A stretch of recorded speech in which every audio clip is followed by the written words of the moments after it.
Damn, she was old. Had me messed up in the head, I mean. Had a conversation with Puff like, yo, I can't let you, I can't let both of y'all. I'm like, both? Like, that's my artist. Like, being I didn't have the paperwork, he just snatched them from me. I just feel What did Black Rob actually go through? At last, the truth is laid bare. You've probably heard his hit Whoa, blasting on the radio in 2000, but there's far more to his story. I was thirsty at the time. I signed some paperwork with him, not knowing. I was signing a production deal, like say, to sign my life away.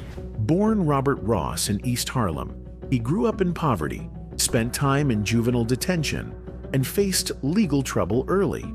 Later came career setbacks, prison, serious health problems, homelessness, and controversy around his label ties. I had blood pressure. I had a stroke. You had a stroke? You know what I'm saying? Yeah, I had a stroke. This story follows what really happened to Black Rob, step by step, from the beginning, with real details, disputes, rumors, and facts. Robert Ross, who would later be known as Black Rob, grew up in East Harlem, New York in the late 1970s. From a young age, he was drawn to music, especially rap. He started rapping seriously around 11 or 12, inspired by names like Spoonie G, Doug E. Fresh, and Slick Rick. But life in Harlem wasn't easy. Poverty and neighborhood pressures were constant, and the streets often had him running into trouble. I used to run around in the Bronx a lot, Park Towers, BX. I used to run around with the radio with beats on the tape. And like everybody who said they could rap. Rob wasn't shielded from the system. He spent time in juvenile detention multiple times as a kid. These experiences weren't minor bumps in the road. They shaped him, influenced how he spoke, and the stories he later told in his music. Jail, he was going through that. Oh, really? Yeah. I met Black Rob before, too. Okay. I met him like a couple times, but I met him in prison. His debut album, Life Story, reflects a lot of these early hardships, giving listeners a raw peek into what it was like growing up where he did. Some people say that without those struggles, Whoa and the authenticity he brought to Bad Boy might never have happened. So I rip your torso, I live the fast life. Come through in the poor slow life. By the time he was in his early 20s, Rob was already trying to make moves in rap. He joined a group called the Schizophrenics. They didn't release any albums, but it was his first taste of being in a team, writing verses and performing. At that time, he went by the alias Bacardi Rob, a name that didn't stick long, but it marked the start of his journey toward recognition. Street life continued alongside music. Rob was running with crews, and he formed his own street rap team called Alumni. These connections weren't just casual, they were survival networks and musical incubators at the same time. He was networking with other artists, performing where he could, and dropping verses for anyone who would listen. Running around with Mace, running around with the Locks when they first came out, you know what I'm saying? Even though he was young, Rob had a certain focus. He knew he wanted music to be his way out, but trouble kept following. He had more encounters with the law before he even got his first break. These were real consequences, not rumors, and he would later admit that time in detention gave him a perspective most people in the industry didn't understand. Somebody got robbed. Okay. It was me, Right. And I did 4 years behind it. Some fans think that the grit in his voice and the urgency in his flow came directly from these early experiences. By the mid-1990s, Rob was ready to move past the streets. He started connecting with the growing Bad Boy roster. Everybody was in the office, man, so they was like, yo, this kid is nice, and whatever. So he said, I'm gonna mess with you, man. Around 1996, he appeared on a remix for 112's Come See Me and contributed to other Bad Boy projects. That was the first sign that all those years of rapping, performing on street corners, and staying connected in Harlem were about to pay off. But at this point, he was still just on the edge, about to step into the wider world of hip-hop fame. So, by the late 1990s, Black Rob was finally starting to get noticed.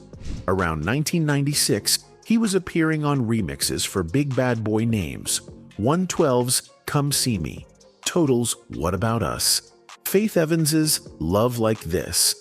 He even had a verse on Mace's 24 Hours to Live in 1997. No, we ain't close. I hate a boyfriend, so I put one in the... At this point, people were starting to whisper his name in the streets and the studios alike. He wasn't a household name yet, but those early features earned him credibility.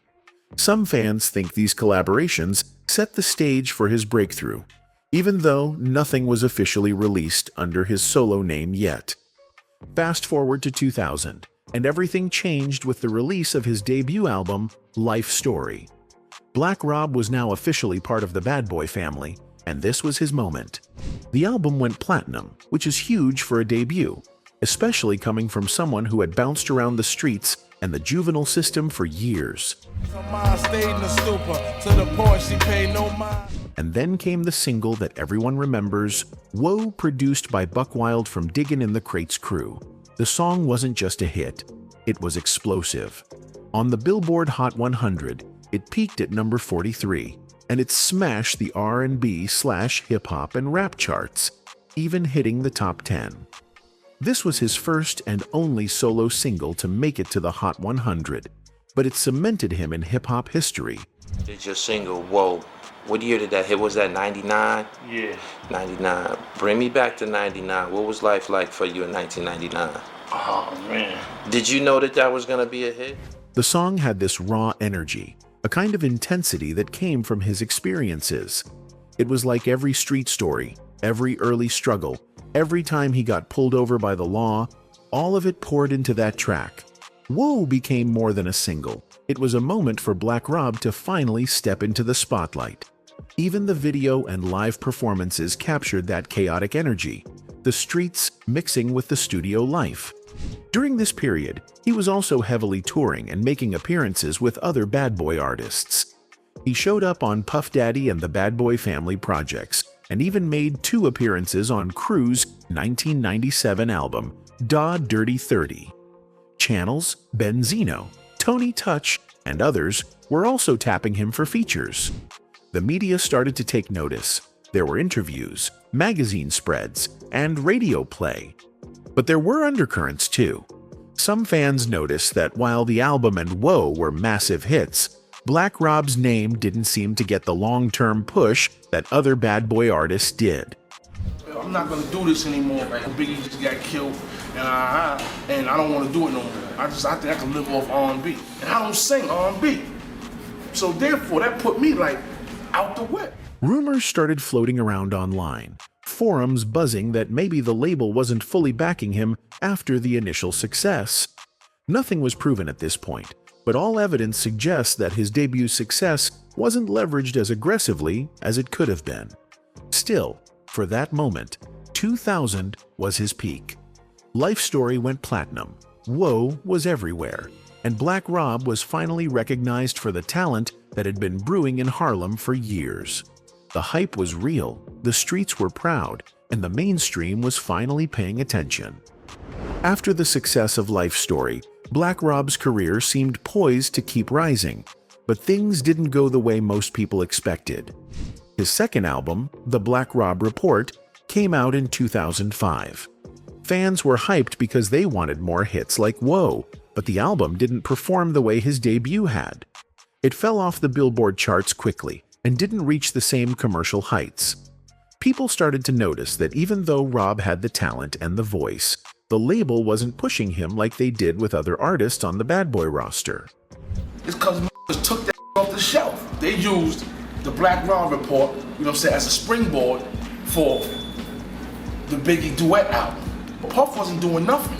He didn't have no records out. Some fans have said that the album's underperformance was mostly due to poor promotion.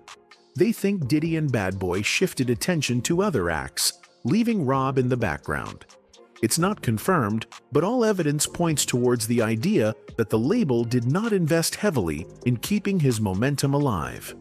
There were no lawsuits or formal complaints publicly reported, but fans and commentators online have debated it for years. Dealing with certain people, you know, when McDonald's fries get cold, you don't want them no more. You know that, right? So that's how Bad Boy was treating dudes at that time. At the same time, Black Rob was still doing collaborations and remixes. He showed up on albums by P. Diddy, G. Depp, and others, but nothing matched the intensity or impact of Life's story. He tried to stay relevant, performing and appearing in features, but it was a slow process. Some conspiracy theories reveal that Bad Boy may have signed him for relatively low payouts across multiple albums, leaving him with minimal royalties. But again, these are fan interpretations and not legally verified. Some fans long debated that Rob's contract with Bad Boy was unfavorable, with claims of low payments and minimal royalties over multiple albums. Rob also spoke about feeling abandoned in interviews. Some sources report that he felt like the label wasn't treating him like family during this time, even though he had expected that kind of support. During this period, he later said that he felt the label left him for dead, intensifying online discussions about loyalty and support. So that's how Bad Boy was treating dudes at that time. I always thought it was a family situation. Fans took notice, and online communities started discussing the perceived lack of loyalty from Diddy and Bad Boy. Some of these discussions became heated, with people accusing the label of neglecting him, while others reminded everyone that labels are businesses and artists have to manage their own careers too. Meanwhile, in Harlem and other communities, people still respected his talent. He maintained his street credibility and kept working with other artists, including local acts and independent producers. His voice and style remained unique, and some people say that even if mainstream charts weren't reflecting his success, he still had influence in the underground scene. I'm still in Harlem. Like, you know what I'm saying? It ain't nothing like being around people that got love for you. Especially and understand what you've done. And understanding why they respect you. During this period, Black Rob's life was still complicated. He had legal issues that were lingering in the background, and personal challenges that he didn't always discuss publicly. Despite all that, he continued to write and record music. He also started laying the groundwork for future independent projects, which he would eventually pursue after leaving Bad Boy in 2010. Not last album of your contract, but your last album under Bad Boys at that time. Yeah. So you got locked up on your fourth album. You still owe them 6 albums. Record label that came along that you started Duck Down. Even though the Black Rob Report was not a commercial hit, it marked a turning point in his career. Fans started to see him as a talent that was underappreciated by the mainstream industry. The album reflected his struggle to balance loyalty to the label with the need to grow independently. Online forums and fan sites were buzzing with debates about why the album didn't hit as hard, and these conversations would follow him for years. By 2006, Black Rob's life had taken a serious turn. He was facing legal trouble stemming from a 2004 grand larceny case. The charge involved possession of stolen jewelry from a hotel, and in 2006, he failed to appear for his sentencing. The court responded by giving him a sentence of over 7 years. Rob ended up serving 4 years in prison before being released in May 2010.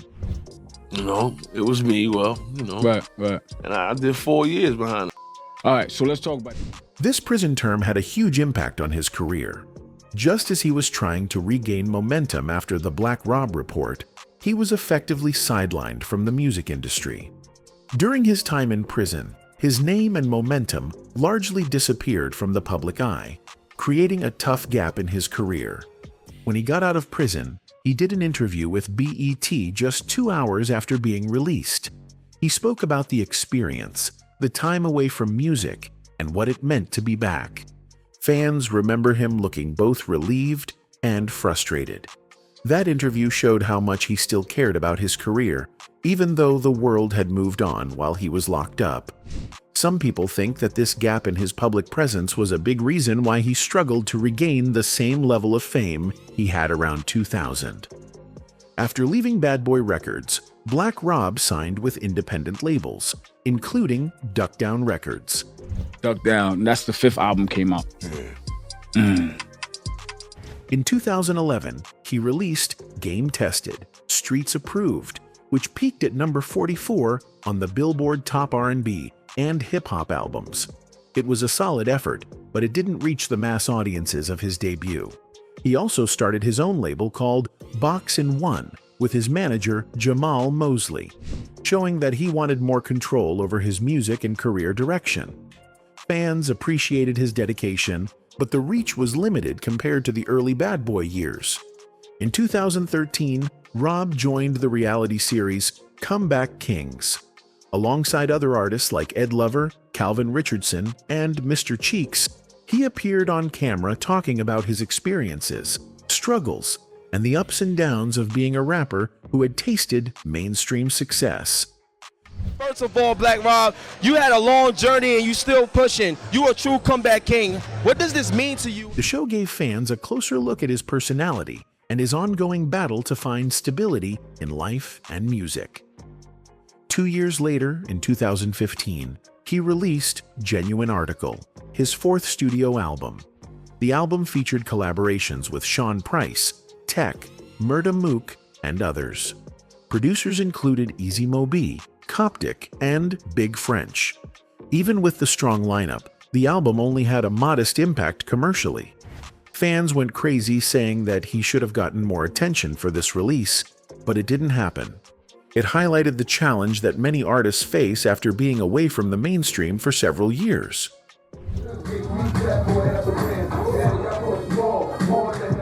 During this period, discussions about Diddy and Bad Boy came back online. Some fans criticized the label for not supporting him during his prison term or after he got out.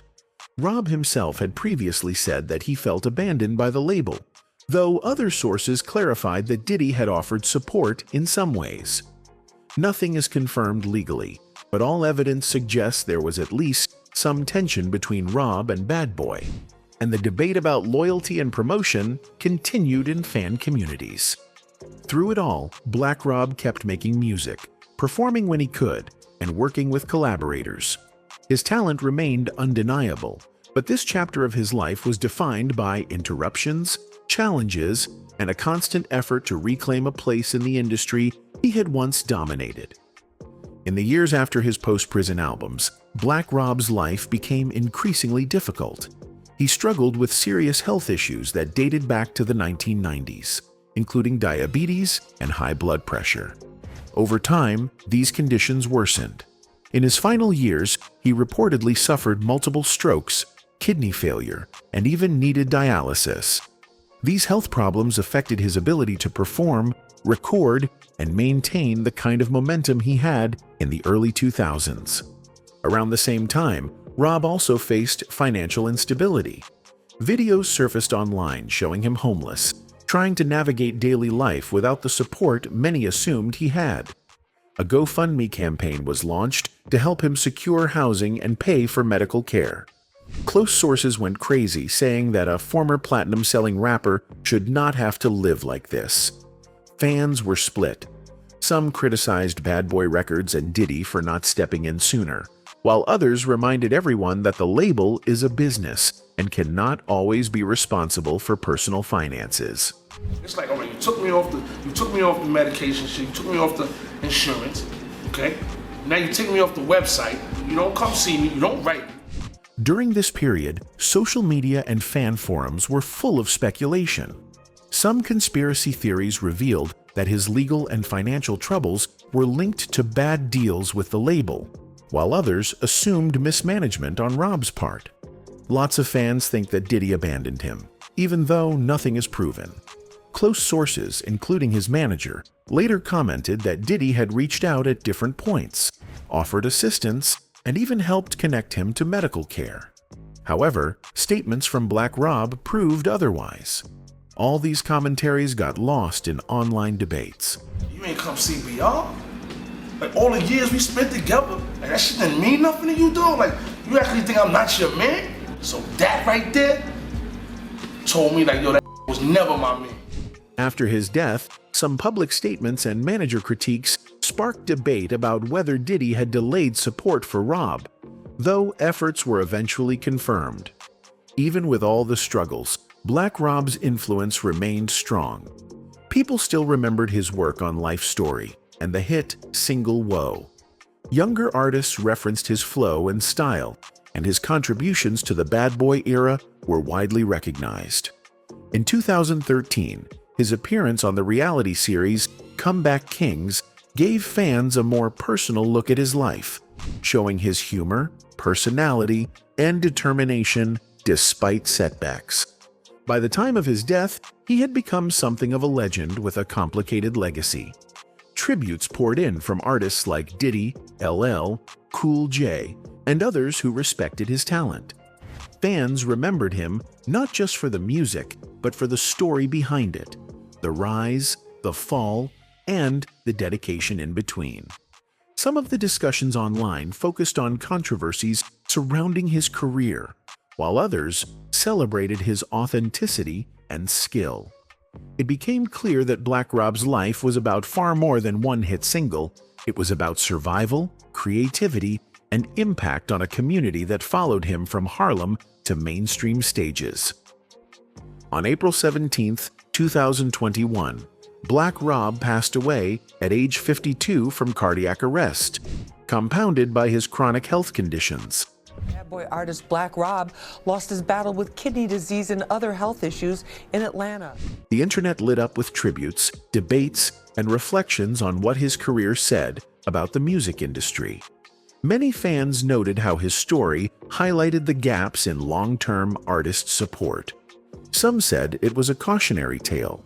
Others just mourned the loss of a voice that had helped define early 2000s hip-hop. Even in hardship, Black Rob kept creating and showing up for his music. His influence lives on through his recordings, his collaborations, and the stories that fans continue to tell. While rumors and debates will always exist, the factual timeline of his life shows a man who rose from Harlem streets, achieved mainstream success, faced serious obstacles, and remained determined to make music until the end.